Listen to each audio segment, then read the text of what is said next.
Hello students, in this video we will start with unit number 5 of paper real analysis.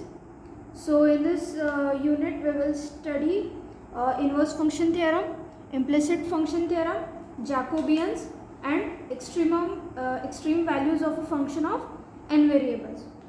So firstly let's start with the definition of continuously differentiable mapping, or what is C dash mapping. So let F be a mapping of an open set E, which is a subset of Rn into Rn. So simply F is a mapping of E to Rn, and E is the open set which is a subset of Rn.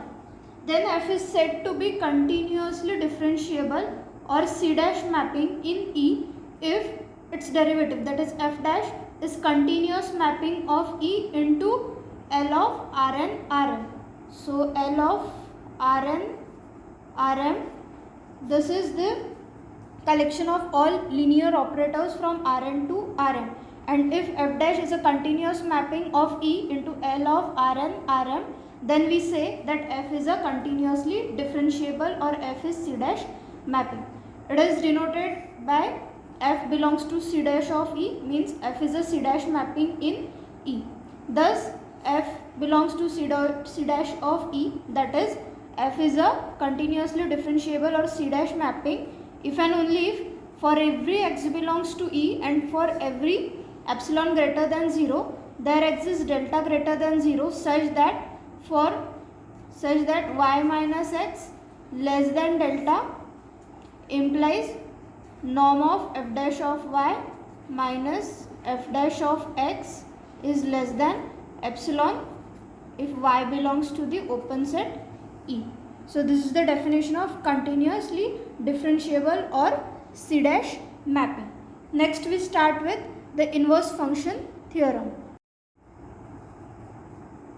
So the statement for inverse function theorem is as follows. Suppose F is a C dash mapping, that is F is a continuously differentiable or C dash mapping of an open set E, which is a subset of Rn into Rn. That is F is a C dash mapping of open subset E into Rn. F dash of A is invertible for some A belongs to E and B is equals to F of A. Then we have to prove that there exist open sets U and V in Rn such that A belongs to U, B belongs to V, F is 1 1 on U and F of U is equals to V. Secondly, we have to prove that if G is the inverse of F defined in V, and this G inverse of F exists by this first statement. So if G is the inverse of F defined in V by G of F of x equals to x and x belongs to U, then we have to prove that G is a C dash mapping in V, that is G belongs to C dash of V. So let's start with the proof. So as given, F is a C dash mapping in V. So F belongs to C dash of E and F dash of A is given invertible. So F dash of A is invertible for A belongs to E. Now we denote this F dash of A equals to capital A. Now since this F dash of A is invertible, its inverse exists. That is, this implies that A is invertible since A is equals to F dash of A and F dash of A is invertible. So A is invertible and hence A inverse exists. Now we choose small m such that norm of A inverse is equals to 1 upon twice m. Let it be number 1. Now since F is a C dash mapping in E and E is a open subset of Rn. We know that E is an open subset of Rn. So there exists an open ball. There exists U, which is a subset of E, and U is open ball. U is open ball with center A. With center A, that is A belongs to U, and since U is a subset of E, F is a C dash mapping in U. Now since U is open ball with center A and F belongs to C dash of U, that is F is a C dash mapping in U. So hence we have, for X belongs to U implies norm of F dash of X minus F dash of A less than N, or for X belongs to U, norm of F dash of X minus, since F dash of A is capital A, which is less than N. So let it be number 2. Now to each Y belongs to Rn, we define a function capital F such that for each Y belongs to Rn, we define function capital F such that f of x is equals to x plus A inverse of y minus f of x, and this x belongs to the open set capital E. So let it be number 3. Now this implies that f dash of x is equals to, that is taking derivative with respect to x, so 1 plus A inverse f dash of x.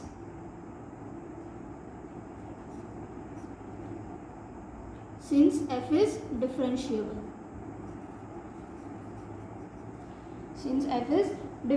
So therefore this implies capital F dash of x is equals to, since 1 can be written as A inverse into A minus A inverse F dash of x. So taking A inverse common, we get A minus F dash of x. So capital F dash of x is equals to A inverse in bracket A minus F dash of x. So taking norm on both sides, F dash of x is equals to norm of A inverse A minus F dash of x. So this is less than or equals to norm of A inverse norm of A minus F dash of x. Since this A inverse is less than 1 upon twice m from 1, and this A minus F dash of x will be m from this second. So this we get from 1 and 2. This is less than m get cancelled, so 1 by 2. This implies that norm of capital F dash of x is less than 1 by 2. So this implies, by definition of differentiability, f of x1 minus f of x2 is less than 1 by 2 x1 minus x2 for this x1 and x2 belongs to U. For this x1, x2 belongs to U. So now this third implies that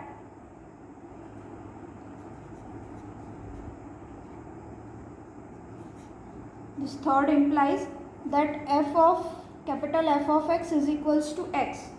This implies that this x is the fixed point of this function capital F, and this is if and only if f of x is equals to y. Now from this, hence x is a fixed point of capital F if and only if f of x is equals to y. So hence x is fixed point of function capital F if and only if f of x is equals to y. We will number this norm of capital F dash of x less than 1 by 2 equals to this equation as 4. Now let P Q belongs to E be two fixed points,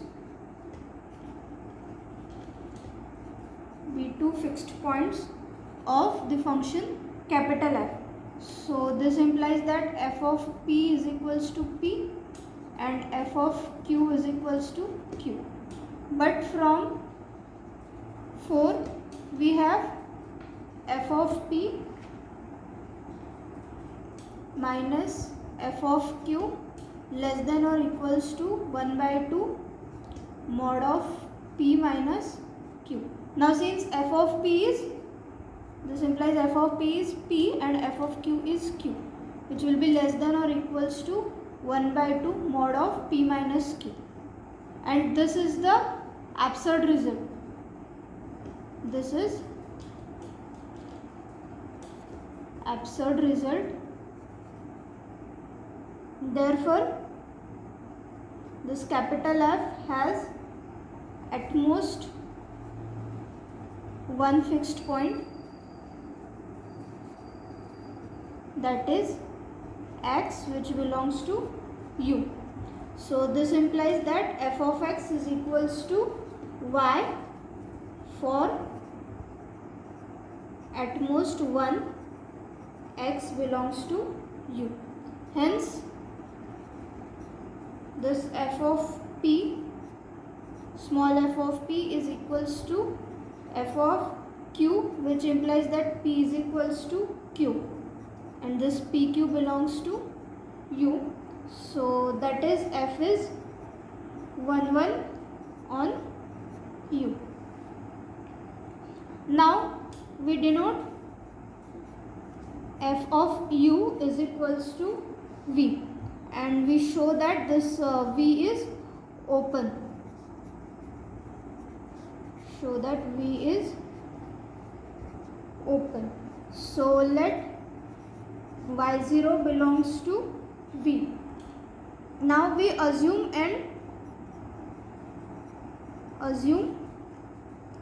S is open ball with center x0 and radius r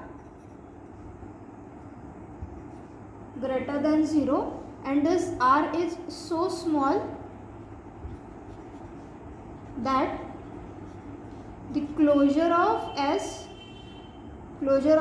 is a subset of U. Like that, this is U and this is the open ball S with center x0, and this is V is equals to f of capital U, and this image of this x0 is here, which is y0, and y0 is equals to f of x0. This is function f. Now we fix y and let mod of y minus y0 less than m r, where r is the radius of the open ball S. Now since x0 belongs to E, 3 implies that f of x0 is equals to x0 plus a inverse of y minus f of x0. So this implies f of x0 minus x0 is equals to a inverse y minus f of x0. So taking mod on both sides, we get mod of f of x0 minus x0 equals to mod of a inverse y minus, and this f of x0 is y0. So instead of f of x0 we put here y0, since f of x0 is equals to y0.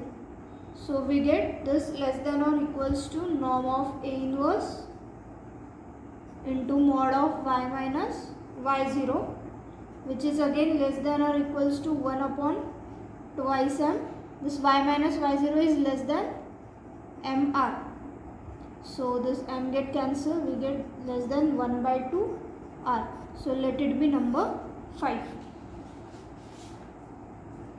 Now for x belongs to S bar, that is closure of x, that is x belongs to u, because closure of S is a subset of u. Therefore since x as x belongs to closure of S, x will belongs to u. So mod of f of x minus x0 is equals to f of x minus, we will add and subtract f of x0. So minus f of x0 plus f of x0 minus x0. So splitting it, f of x minus f of x0 plus mod of f of x0 minus x0. So this f of x minus x0 is less than 1 by 2 x minus x0 from 4, and this f of x0 minus x0 is less than 1 by 2 r from this 5. So less than or equals to 1 by 2, x minus x0 is less than r. Since x0 is the center of ball S and x belongs to S, so 1 by 2r plus 1 by 2r, which is less than or equals to r. So this implies that f of x belongs to capital S. Now as capital F of x belongs to S, 4 is true for x1, x2 belongs to U, and we know that S bar, that is closure of S, is a subset of U. This implies that 4 is true for x1, x2 belongs to the closure of S. Hence, by definition, F is a contraction of S bar into S bar, and also since S bar is a closure of S, it is closed, so S bar is closed in Rn, implies that S bar is complete. So then capital F has a unique fixed point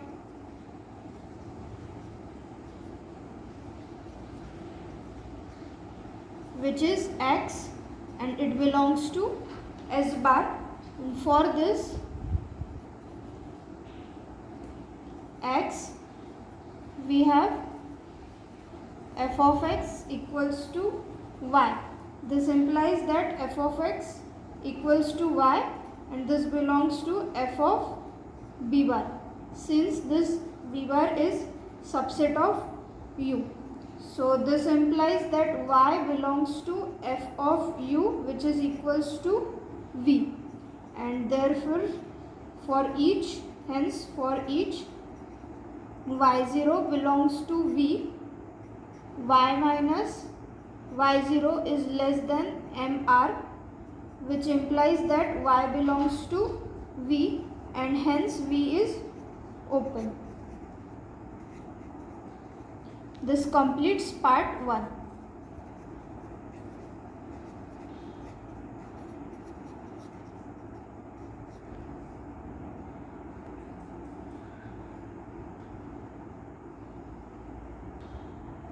Now for second part, assume that y belongs to v, y plus k belongs to v.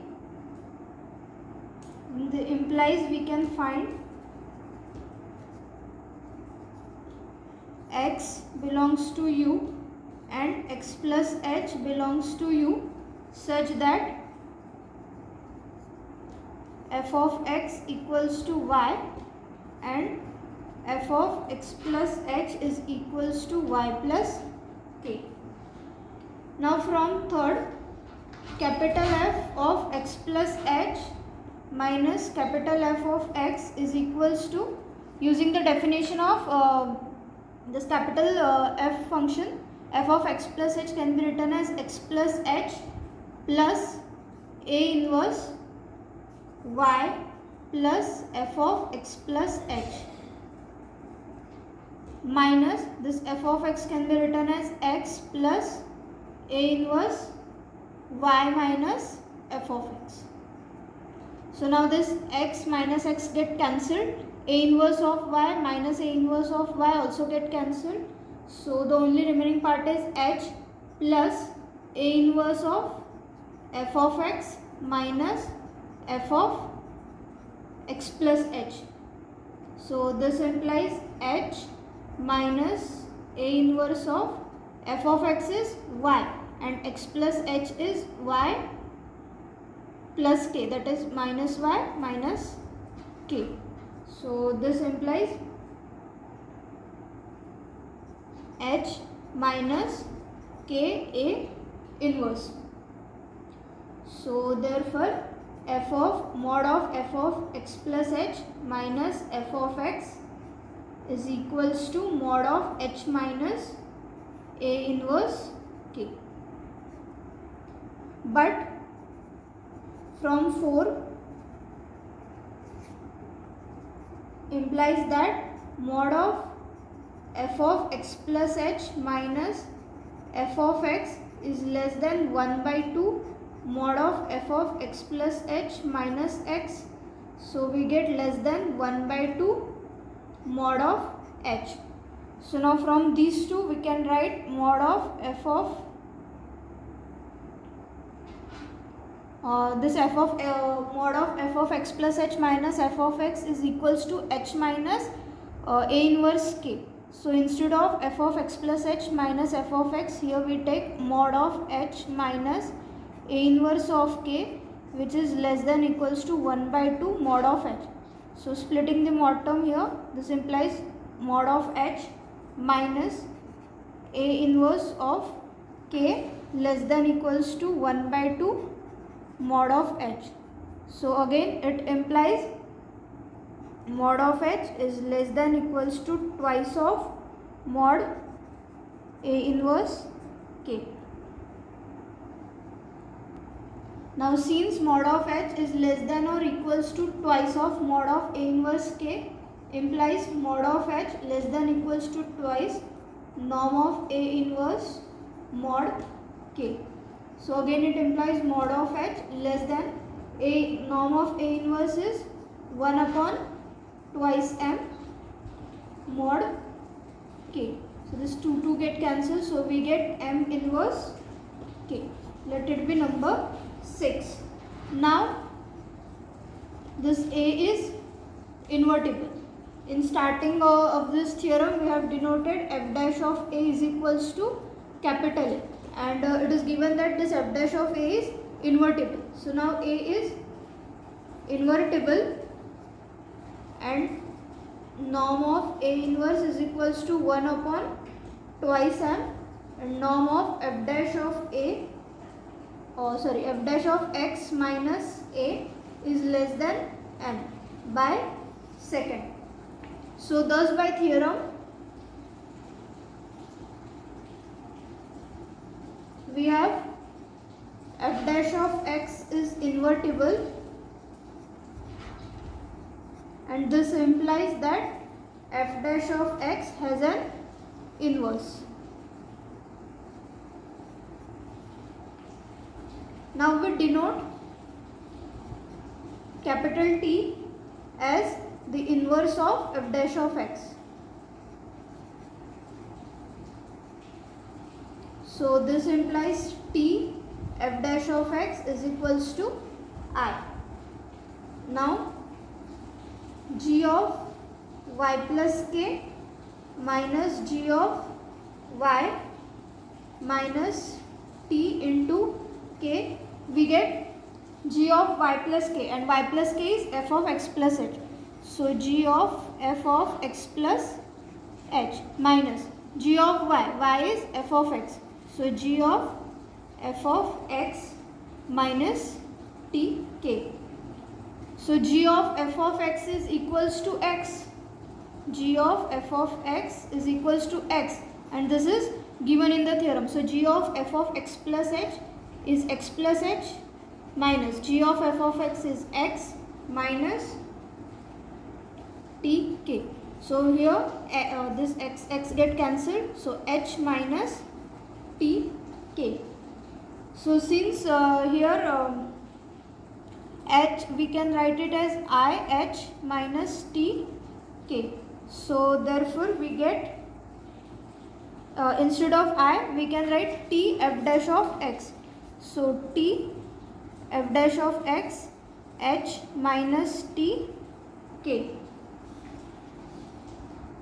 So we have g of y plus k minus g of y minus t k equals to t of f dash of x h minus t k. So we get t of f dash of x h minus t. Here we will add and subtract y.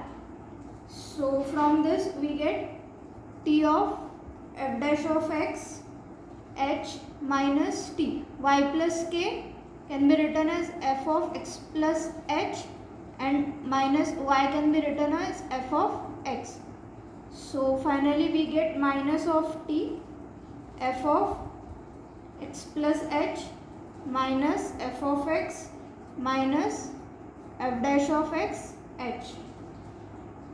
So taking mod on both sides we get mod of g of y plus k minus g of y minus t k equals to mod of t in bracket f of x plus h minus f of x minus f dash of x h. So this will be less than equals to norm of t in mod f of x plus h minus f of x minus f dash of x h. So now for k not equals to 0, mod of g y plus k minus g of y minus t k upon mod of k is less than or equals to this norm of t, mod of x plus h minus f of x minus f dash of x h upon mod k. So we get less than or equals to norm of t upon a and mod of x plus h minus f of x minus f dash of x h upon norm h, mod h, and this we get by 6. So let this equation be number 7. Now 6 show that as k tends to 0 implies h also tends to 0. So let k tends to 0 in 7, then this RHS of 7 tends to 0 since f is differentiable. This implies that LHS of 7 also tends to 0, that is LHS of 7 is equals to 0 as k tends to 0. This implies that g dash of y is equals to t, which is inverse of f dash of x. Inverse of f dash of x, and which is equals to f dash of x inverse, that is f dash of x is g of y inverse and y belongs to v. So let it be number 8. Now this G is differentiable on V. G is differentiable on V implies that G is a continuous mapping of V onto U. Now if this omega is the set of all invertible elements of L of Rn, that is linear operators on Rn, then f dash is continuous mapping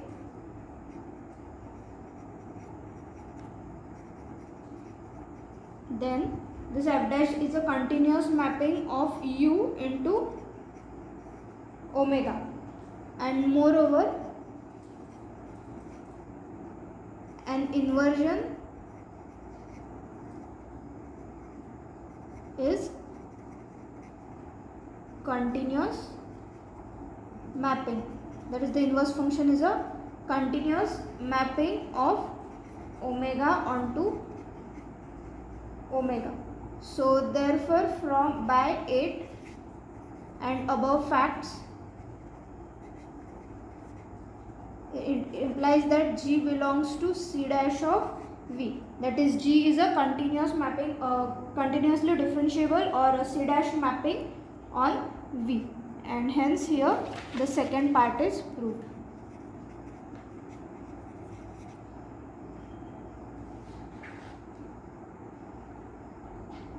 In the next video we will start with implicit function theorem.